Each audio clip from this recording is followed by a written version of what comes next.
What if doing the tasks you want to do or you have to do isn't only easier for you, but actually increases your experience of joy, of feeling good, of feeling relaxed, or anything else, of feeling peaceful that you want to experience? How would that be for you? And how can we get there? So why elegance?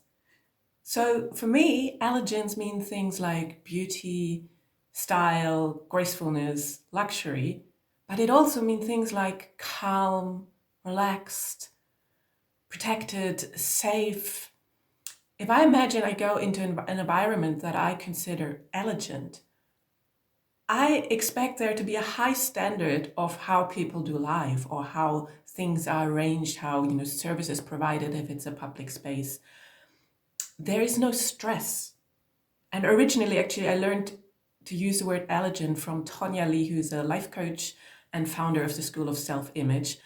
She uses the term for exactly that. She always says, like, if you have elegance, like, how can you have stress? They just don't go together. And that's exactly how I've experienced it for myself. And if elegance is not a word that works for you, try gracefulness, try beauty, try nourishing, calming, relaxing. There will be one word, peaceful maybe, that really resonates with you. And these qualities are what we want to bring to our day-to-day, to our productivity, because there's absolutely no point and no reason, and it's doing no one good if you think of doing things, productivity, moving things forward, and it brings up that image of stress or tightness or the opposite of flow, stuckness maybe. That's why we want to choose qualities and feelings that actually feel amazing and that we want to experience and bring those into our day-to-day. So how if productivity for you would mean things like flow and ease and gracefulness, for example? How would that look like? Like, what is a graceful or elegant productivity? So for me, elegant productivity means I do things in flow. I can move towards a task and I'm certain I want to actually do it. I know why I want to do it. I have a relaxed focus on the task. I might be curious about it and go with an open energy into it. I also know when it's time to move into the next task, and I don't doubt myself. So I'm very mindful of not having, a strong inner critic or something. And there are, of course, strategies we can use to make sure that that doesn't happen.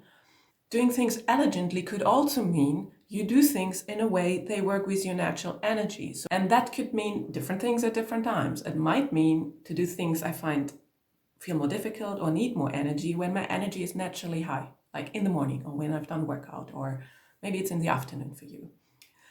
It can also mean to batch things, as in do a lot of things in one go. For example, record a lot of videos in one go or write a lot of emails in one go. Or it could mean you want to actually mix things up and have a lot more variety in your week. And again, it might even change over time, but maybe you prefer to do, a little bit of creative work, a little bit of admin work, a little bit of collaboration work, and a little bit of something else in one day. Or maybe you really like to have a day where you only do client work and where you only go in your creative zone. That's something you need to find out for you and see what works for you. Because that, again, it creates a flow, or the elegance, or the gracefulness, or whatever else it is that you want to experience. One other really important aspect then is how many things that you have on your list or in your week do you actually want to do? There will always be things that you're not particularly keen on doing, and that's fine. But the majority of things you have going on, you should actually be wanting to do, even if it just is to get you to another place or open the door to something else.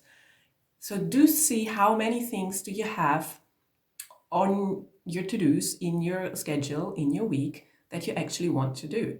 Because trust me, as an elegant person, you will not spend a lot of time on things that you do not want to do.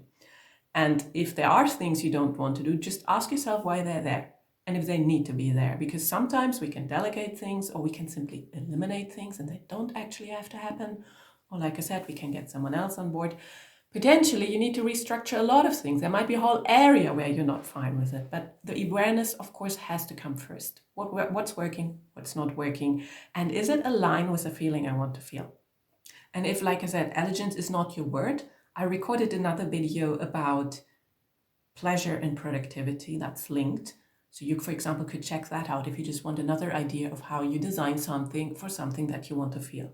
Because the moment you start doing that, you want to experience more of that feeling, and that gives you all the motivation you need to actually do the things you want to do, because they will make you feel exactly how you want to feel. And who does not want to feel how you want to feel? Like, who would say, I want all these awesome things, but I want to feel really crap having them? No, right?